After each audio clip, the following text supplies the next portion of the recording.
Also breaking this hour, everyone, the president is just moments away from meeting with Attorney General Loretta Lynch and FBI Director James Comey in the Oval Office to discuss using executive order on gun control. The president is expected to unveil the actions as early as tomorrow, which could include a requirement for more gun dealers to conduct background checks. Is the president starting his final year in office with political overreach? Republican presidential candidate and former Senator Rick Santorum joins me on set right now. Good to have you here, Senator. Thank you, Trish. Great to be with you. Good to see you again. All right, let's talk about what the president's trying to do here. We've seen a lot of executive action out of him. The anticipation is we're going to see more in 2016. In your view, how much of an overreach is this? Well, I think all the things the president's done, whether it's Obamacare or immigration, all are in excess of his authority under the Constitution, under the law. And it's incumbent upon the Congress to push back on that, and they've done so. I mean, they filed suit in certain cases. And this may be one where they might have enough support to be able to actually block something, actually try to pass something through the House and Senate. There's pretty solid support out there across America and in the Congress that guns are not the problem here. That the problem is that we actually today, with the onset of these terrorist acts that are taking place, and I think many more will take place, we actually need to think about whether we have a job as Americans to protect ourselves. And for example, I have a concealed carry permit.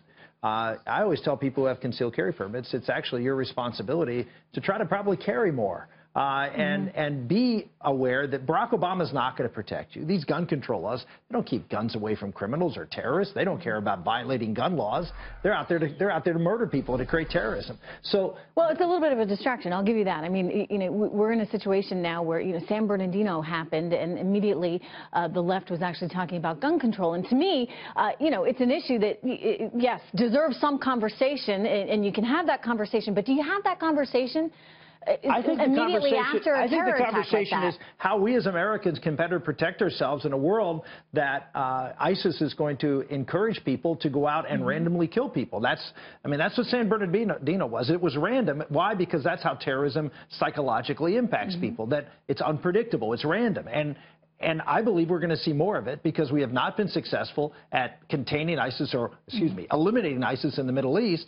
ISIS is going to continue to expand and grow. You've seen their comments early this year where they talked about 2016 is going to be the year they're going to expand terror around the world even more than they did last time.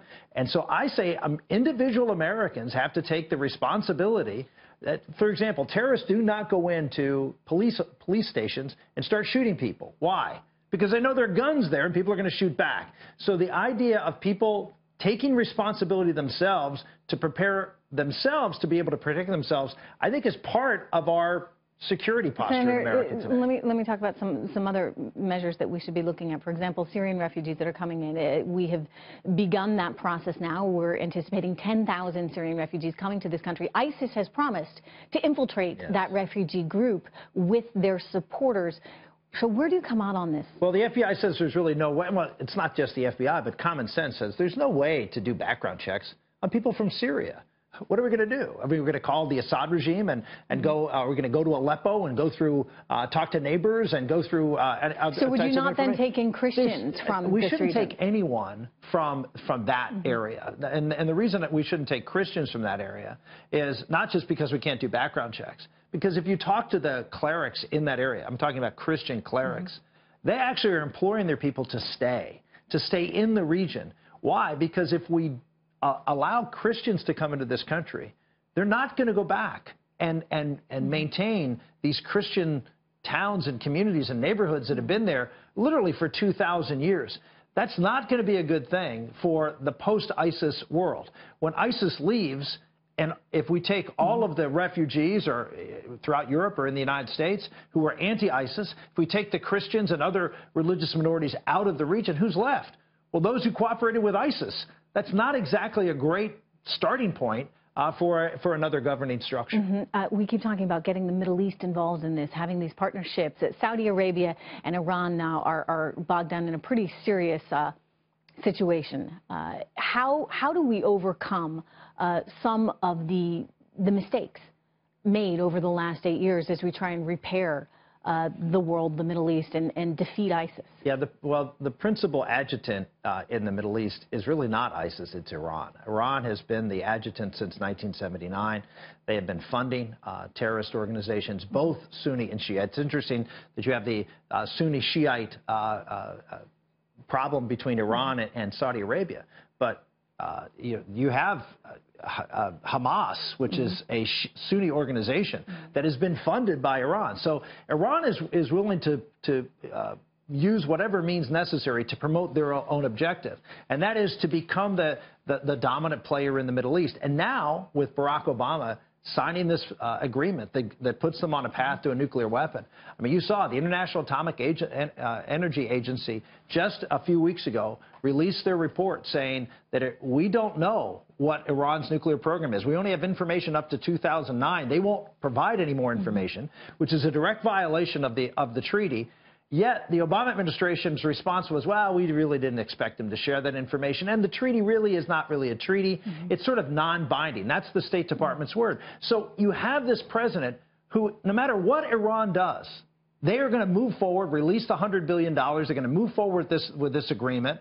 And Iran knows it. So Iran is going to continue to be the bad actor in the region. They're going to fire shots at Would you undo the agreement?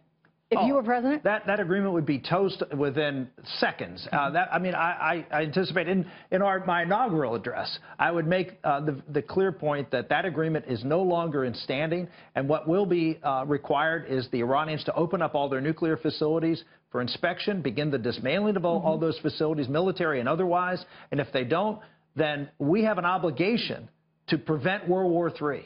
And that is to dismantle those through air attacks. That's the only way that we're going to stop Iran from being the actor that we're now seeing they are, which is not just against Saudi Arabia, but funding terror organizations, destabilizing Syria. This is going to be far-reaching for a long time. Senator Rick Santorum, good to have you back here. My pleasure. Good to see you. And we'll see you in Charleston. You will. On the 14th. Right. Thanks. Remember, everyone, you can catch Senator Santorum and all the GOP candidates at our next Fox Business Debate just 10 days from now. Join us in Charleston, South Carolina on January 14th, where the Republican candidates will go head-to-head on the biggest issues facing our country today. You don't want to miss it.